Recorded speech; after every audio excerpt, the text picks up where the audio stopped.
Some careers are built through curiosity, learning how things work, solving problems along the way, and creating things with your own hands. Welcome to the Marquis Masters podcast. I'm Nick Frank. Today, I'm joined by Kiyoshi Hamada, a retired electronics industry executive whose career spans more than 4 decades. Kiyoshi's story reflects a lifetime of persistence and hands-on learning. Early in his career, he often found himself figuring things out on his own, a mindset that carried beyond the workplace. At home, he and his wife spent years building much of their own furniture, approaching these projects with patience and care, one piece at a time. We also talk about the cultural adjustments he navigated as a first-generation immigrant, including something as simple but meaningful as learning to smile more in professional settings. We explore what first sparked his interest in electronics, how his passion for economics shaped his thinking, and the reflections captured in his 2 books. Let's get into it. I'm excited to welcome Kiyoshi Hamada to the Marquis Masters podcast. Thank you so much for joining me today. Thank you. Now, Mr. Hamada, you spent more than 4 decades in the electronics industry, so I'd love to go back to the beginning. What first led you to specialize in electronics? Well, when I was studying business administration in Keio University, I was interested in cost accounting, and particularly in the mass production. And around the 1950s, Japanese industry was just picking up real aggressive way after the World War II, particularly in the lighting for the housings and also the radio broadcasting. So receiving a tube and lighting production and mass production is very much the leading industry in Japan at that time. So the electronics industry is the one that is really the leading economics there. Yeah. And did you find that you had that passion from the beginning? I mean, as you spent 40 plus years in it. What kept you in that field? My initial interest was that I was studying particular interest in cost accounting.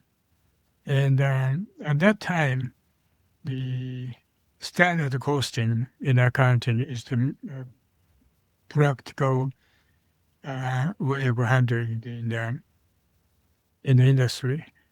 But standard costing is just easy to handle it, but it doesn't reflect to the actual individual cost accounting to the product. And when I was studying it, I started interested in how I can relate to the individual cost, the product with the cost accounting.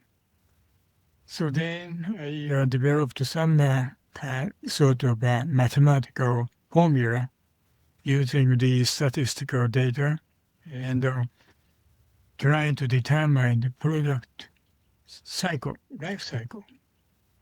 So after determining the life cycle of the product, then applying the direct and indirect cost to it,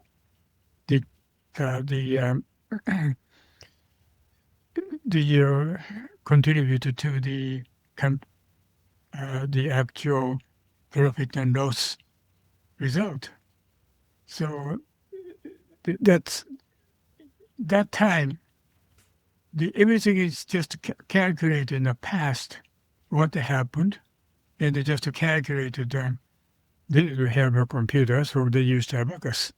And so everything in the past data, they're calculating it, but I wanted to see the foreseeable way.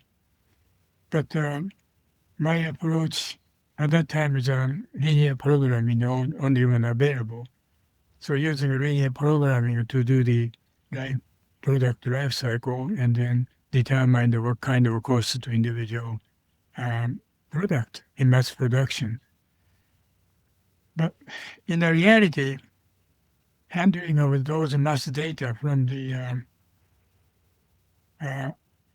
business data as well as the other data, well, abacus could handle it. So computer it's really needed, but we didn't have a computer at the time. So it was remained just as my own theory, unfinished theory. But still, I was interested in that, pursuing it. So I chose Toshiba Corporation because Toshiba Corporation is a champion company in the mass production of electronics, particularly for the receiving tubes, lighting systems, and all that kind of things. So that's what I'm hoping to do, pursue my career in Toshiba Corporation. Yeah. And I also understand that you also have quite a passion for economics as well. Numbers seem to be well within something that you're passionate about. Can you talk a little bit about that as well? Well, it is different from what I wanted to be working in Toshiba Corporation. Management had some different kind of ideas to use me. So they used me for different kind of ways. And ended up in the export division and ended up in opening the Toshiba official office in New York, be sent by Toshiba for two people, and working as a liaison. And from there, it's just it's totally different avenue that I have to take to work on that. So I have to give up what I wanted to do, but still, anything coming up to me, I think it's just a challenge to my own ability, whatever I can do. So, and also, it's a kind of circumstance. I couldn't say no. Because employment situation is very tight, and you can't have a free choice so much. So whenever that is decided, that is before my the agreement or anything, just they told me you're going to do this way without risk. Whatever is coming, I accepted as a challenge. So I ended up in New York. Yeah. Well, you ended up in New York and you were a first generation immigrant, and I'm sure you faced a lot of challenges coming over. Like, what challenges did you face and what were some of the obstacles and then how did you get over those early hurdles? Yeah, first of all, even if I had a study of English, studying from middle school all the way, but that's not really living English. And speaking, handling English all day long, that makes me really headache. Actually, when I going back my apartment at the end of the day, my head was really pounding. It's just a kind of situation. That's one challenge. Another challenge is to know what's the social difference, the activities difference between this country and the Japanese. It's a kind of totally different kind of way. Even if smiling, that makes a difference. The, the smiling is fine for everything, but if it is not good for the smiling, but the Japanese people usually smiling for even quote negative thing. And if you do that, that leads wrong impression to people here. So those kind of things I have to learn. So as far as the work is concerned, of course, that's my job. So I didn't have that so much problem to handle whatever needed to be done.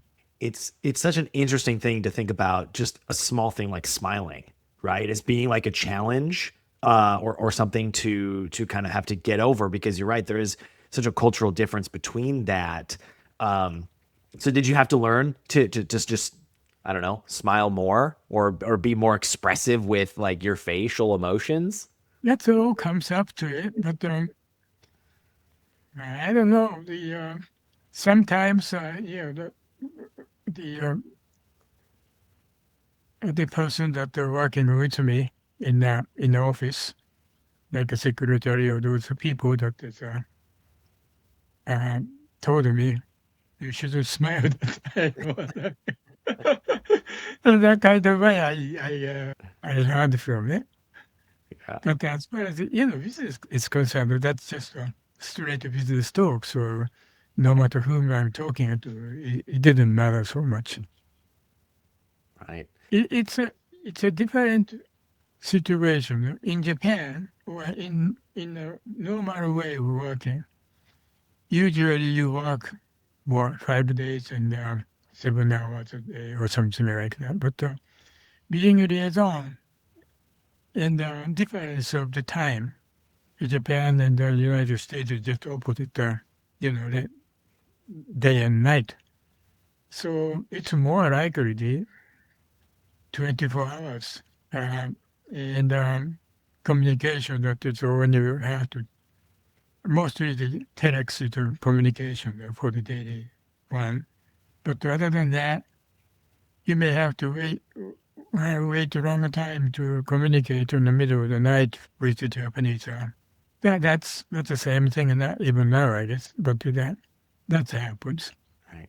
How have you seen, but before you, like, when you first got into the industry and you moved to the United States and you just got into it to the final day where you walked out, how much change, how much difference, like, what was that evolution like over those almost 50 years? I was born in Tokyo, and that's downtown Tokyo. So it's a very much city life. Even if I was born in temple, in a very traditional way of living, but still I'm city boy. So even if a building is a little taller than Tokyo, but still that didn't bother me so much. So that was not so much challenge to me. So I got immediately the driver's license, then started to drive for the purpose of visiting uh, customers and as a liaison. Yeah. Now you took on the challenge of writing a few books as well. KH in 7 Decades and Out of Ordinal. Talk about what inspired you to write those, and just a little bit of details about them both, without giving too much away. We want people to go read them, but talk about that a little bit. Well, when I retired, I thought that I was working so long, and particularly mostly my life in this country with Toshiba is dedicated in developing of computer systems from the beginning until I retire. So I thought, why not to just write before my forgetting it, just scribbling in my note. It didn't mean anything. I just wanted to keep my record. So I started to scribble it. And of course, it doesn't come up all at once or one after the other. That is wherever memory comes back, or just to keep adding it. And looking at now on my wife, Charlotte, said, "Why don't you make a book?" And have the friend who was very much good writing uh, from I think Ireland or somewhere, and she was writing a lot. And when met her, visiting her, she didn't know who I was so much. I was just a husband of the wife's friend. And so then she said, "Why don't you write a book?" And she recommended to me where she's doing it. Gave me the address and name of the company that is printing a book. Right? That time I didn't care so much about it, but I kept it. And then when Charlotte started to ask me to write a book, we started to the first of all, I have to compile whole things in books format. Then started to discuss how we do it. and editing here and there in all the way. But that it didn't mean for publishing. We just wanted to have a book. So after we finished the book called KH in 7 Decades, we took that the CD, putting everything in there, and the design for the cover and all that kind of things, to a printing company in Schenectady, because that's where the friend used it. So then we made, that is the first time, so we did back and forth to correct all that kind of things. But we wanted to have our own expression. We didn't want to be edited by someone else. So even if it is not so sophisticated, but we just wanted to have our own way. So then we finished and sent our books to our friends and acquaintances. That's all we did. Yeah. But for some reason, some people put that book as a used book in Amazon. That's what the people started to realize. That's great. It's an accomplishment in itself just to write a book and to keep it authentic to you. Like I love the idea that, hey, like we don't want a lot of other people to touch this. We just want it to be authentically you. And I'd love to dive a little bit deeper into you as well, and just talk a little bit about your roots and what it was like growing up and being an immigrant, and just walk me through some of that. Well, so some people have advised me more about why don't you write a book to publish. So in the meantime, I lost my wife. She passed away. And I started to write, particularly as you mentioned that, to emphasize in how I was raised, and of course involvement with Toshiba too, but also after the retirement, how we had a really enjoyable life together. And those kind of things are featuring. I started to write, and I had to research so much, quite a few things, like the temple I was born. Of course, I was born in hospital, but still, I should say I was born in a temple. The temple was the Zen temple, and established in 1678. It's a very old family temple of the Tokugawa clan. And my grandfather started to be a high priest in that temple. Then I was born there. And Zen temple usually does not allow, just like a Catholic, to get married. But particular school, the Rinzai-shu, allows for the priest to get married and have a family. But the second child usually are not so much welcome, because once if my brother, older brother, succeed temple, I shouldn't be in the temple. So normally, the second one will be adopted to other family. But my father and mother didn't think anything about it. So they just kept me all the way.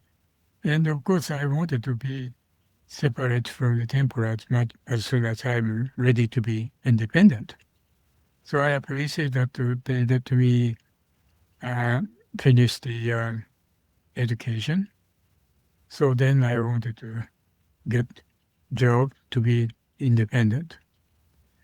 So then this story is always a Toshiba. And Toshiba itself is a very much leading engineering company in Japan. So in the book, the second book, it's called Out of Ordinal. specified witness to prosperity and failure. They're quite pioneer companies inventing so many electronics, and yet, because of the poor management, they fail, and now even out of the stock market. Hopefully they'll be back soon. So it is a kind of situation that working in a Toshiba, facing into the kind of situation of the poor management, really discouraged me. And so few people whom I know who are very capable, they were sent out of the Toshiba Corp and the subsidiaries of those kind of ways. So actually, I left the Toshiba once and tried to do by my way. And in the meantime, I got married. And for some reason that the president of Toshiba America contacted me, asked me to get back to work in Toshiba America. Well, so I didn't want to be sales or marketing way. So if it is not, and I was reluctant, but my wife actually have much better jobs. So she encourages me just to get that one. So uh, I accepted it. And at that time, the president asked me to just to work for Toshiba America, support them all the way. And probably sometime in the future being a vice president to be real. Because the president is asked to be always coming from Tokyo. So then I knew that the since I'm not for the sales administration, that they needed me for computer system. So that's why I accepted it. And when the time came, Toshiba America needed to have a computer system, I started to work with IBM, and then that's the beginning of my career. Wow. And after the all the way to my retirement, then I was always looking for one thing. What is the relationship with body and soul?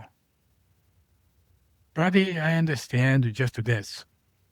But the soul, I still don't understand why, where it's going to. It is always a question that we are always discussing it from the middle school. The some of those are my friends. The only way I couldn't get the answer. And religion, uh, Buddhism, they don't give that. That is just not so much answer for that way. So after I came here, I started to wonder for the Christianity. Then I met my Charlotte, my wife, later. So we started to have really good relationship based on the Bible study and the Bible discussion as well as the friendship. And they're married. So even after I retired, my mind was still seeking for the relationship with body and soul. And I still don't have an answer, but at least Christianity gave me a real idea because beginning of the life that explained in the Bible. That's no other as far as I know, the religion tells me so much, and also how it's saved for the imperfection or those kind of ways. So it's in my mind, it's fine. But then it gets settled, but we I found finally what is my goal of the life is to find, to have mate and please other side. Pleasing other side is the most important thing for me. And all kinds of loves that is coming to me, that is exercising for that way. To me, it's a fulfilling of the life. It's a limited life anyway. So that's what we really enjoyed being married for over 50 years. And that was the most time of my fulfillment of life. That's And incredible. that I retired. Of course, I didn't just do anything well. So I got started involved in uh, it's called the uh, Sussex County Historical Society, and I wasn't a historian, but I tried to establish a more lacking a part of the administration side and all that kind of documentation and bylaws and all that kind of things are established. Then I didn't see anything more I should do. In the meantime, I realized that even if we systemize all the way, in reality, the people don't care so much about to follow.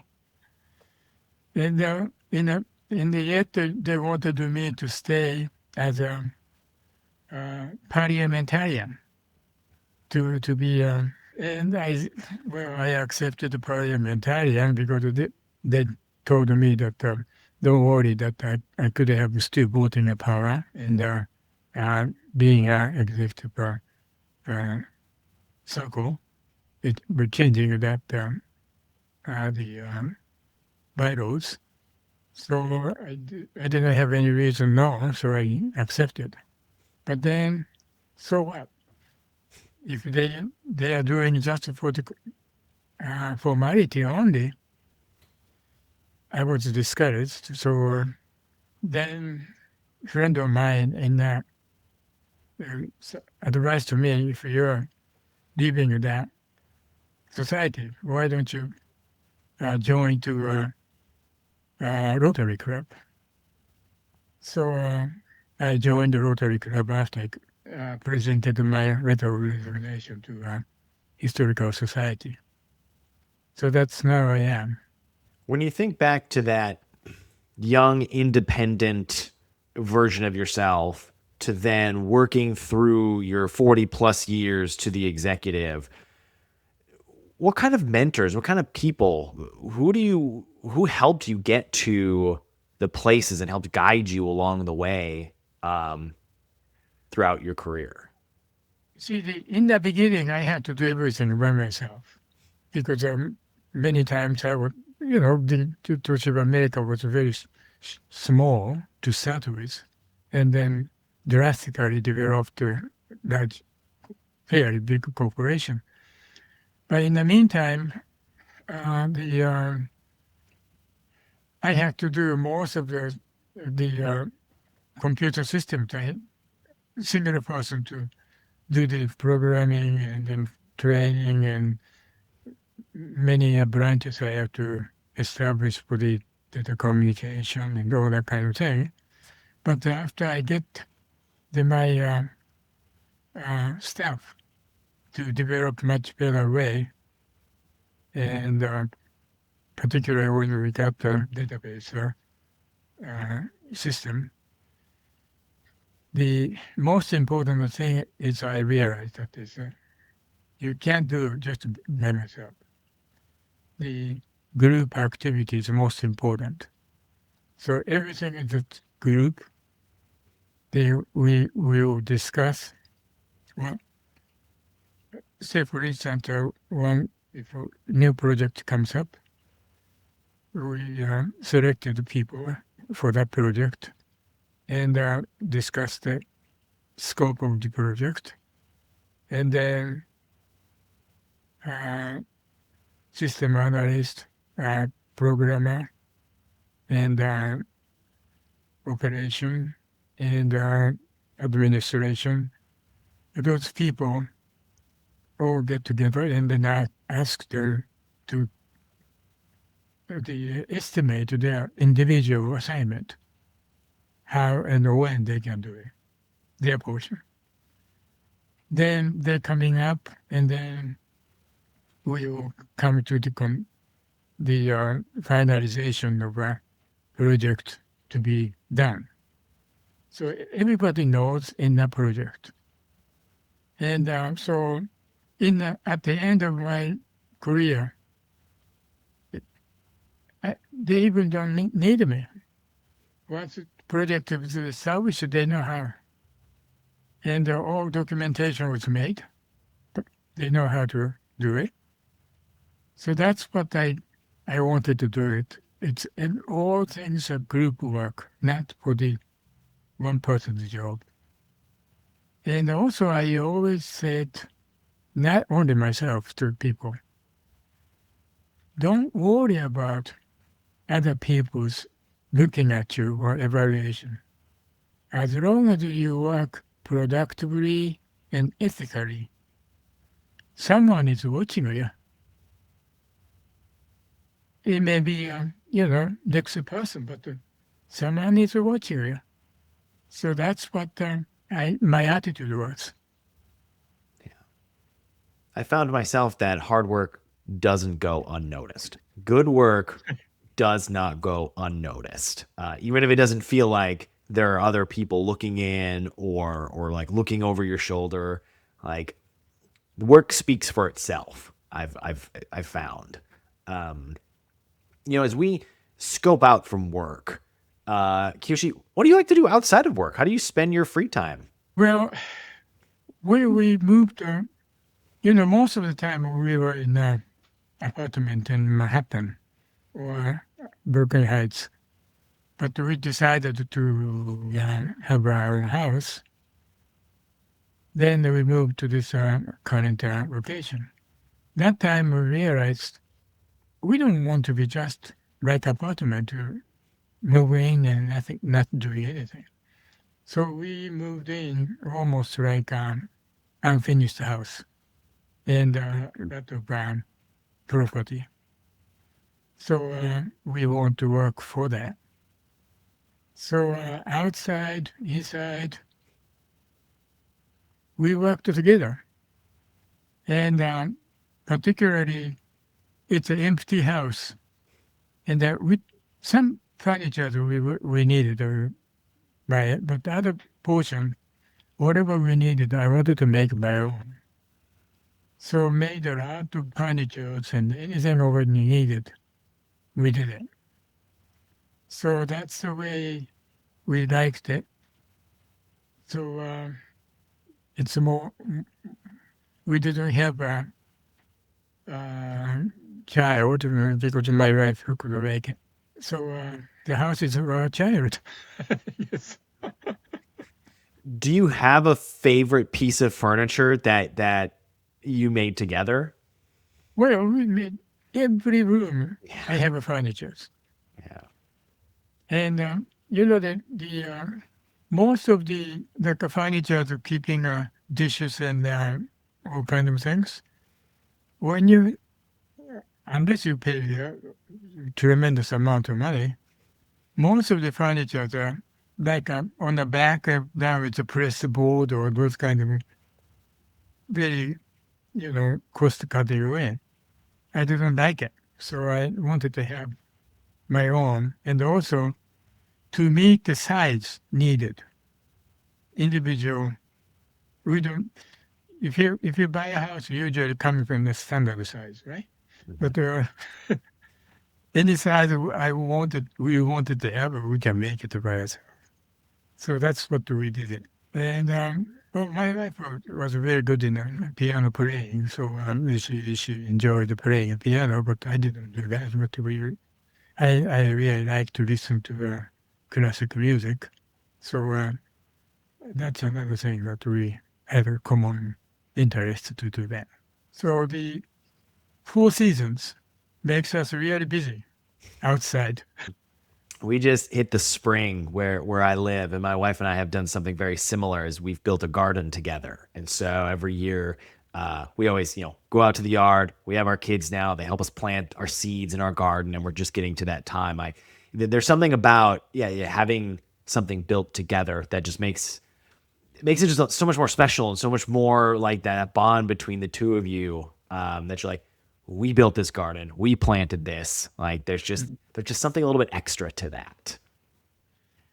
When we moved, my Charlotte father warned me, when you reach your 70-year-old, you may have a problem handling of outside so much.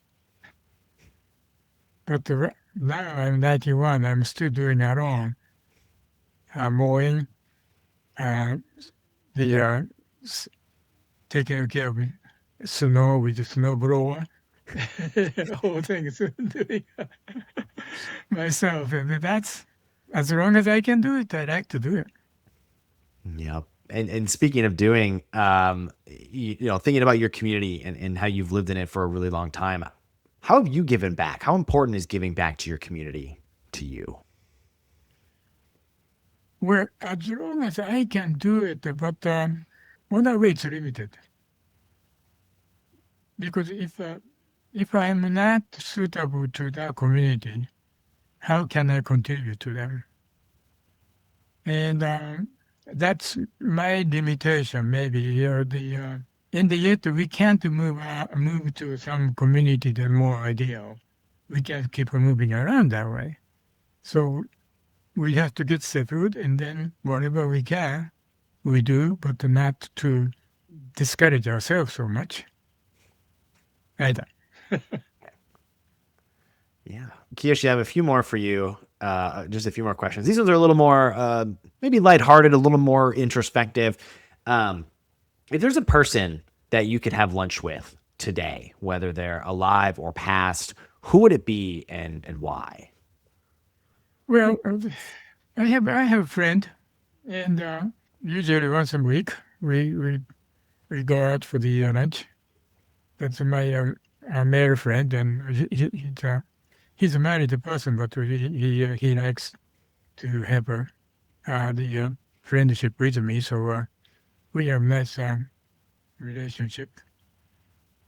And unfortunately, of course, after I gain more the age, I'm losing more people.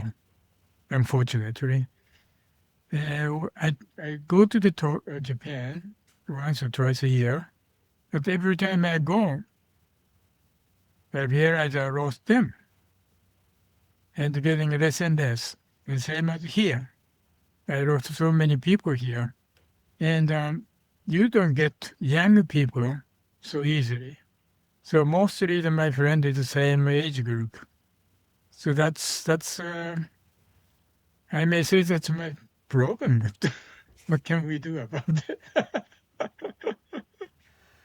Well, I'll tell you, if I make it to your neck of the woods, we'll go out to lunch together. I would love to dive deeper into your background and your history and just like have a conversation about, the house that you've built. And there's so many things I would love to keep going into, but we don't have enough time today. But I will tell you, we can go out to lunch if I ever make it to your neck of the woods or you make it to my neck of the woods.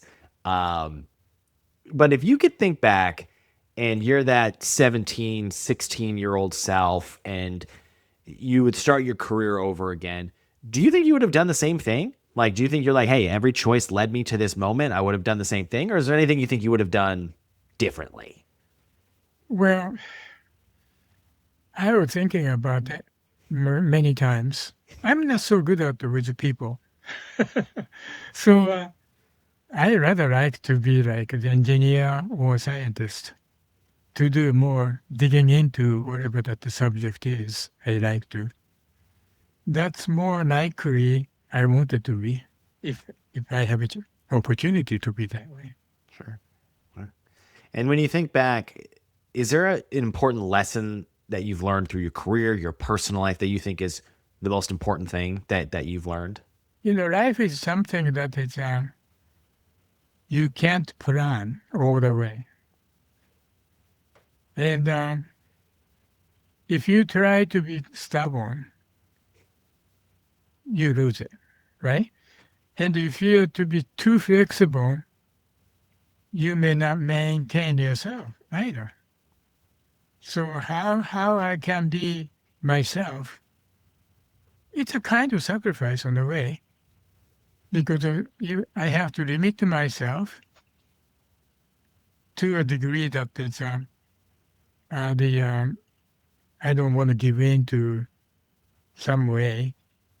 Like I never care about going out or drinking and going around to bar or all that kind of activities that people like, particularly in Japanese people. You may know that, but so on a way, I really like to live in this country. It's a very individualistic way I can say, but I have to pay for that one. It's an individualistic way means that I have to take our own responsibility. I can depend on other people. So that may be quite a challenge, and there might be some people may think that it's just sad. But, well, that's dependent upon how you really view to carry your own life. Yeah. That's what I believe that some people may be inherited to certain ways, and then maybe a more different kind of life, or certain people may be the very sad way to be ended up with. So, but each one have to carry responsibility, and within itself, if I can make to some degree to keep our own life, that's about I guess I need it. Yeah, life doesn't follow a plan. I really, the older I get, the more I also have started to take that on, is we can all plan as much as we want, right? We can all look 3 years down the road, 5 years down the road, 10 years down the road, but life doesn't really care about those plans that we create. It just kind of, it throws curveballs and this and that. So yeah, I feel a lot of that. Kiyoshi, thank you so much for taking time out of your day, for sharing your career story, your personal story, and your life lessons with me today. Thank you. And if this conversation resonated with you, consider sharing the episode with someone who might also find it engaging. If you'd like to hear more conversations with accomplished leaders and innovators, make sure to visit marquiswho'swho.com and subscribe to the Marquis Masters podcast wherever you're listening. Once again, thank you so much to Kiyoshi Hamada for joining me today. I'm Nick Frank, and we'll catch you for the next Marquis Masters podcast.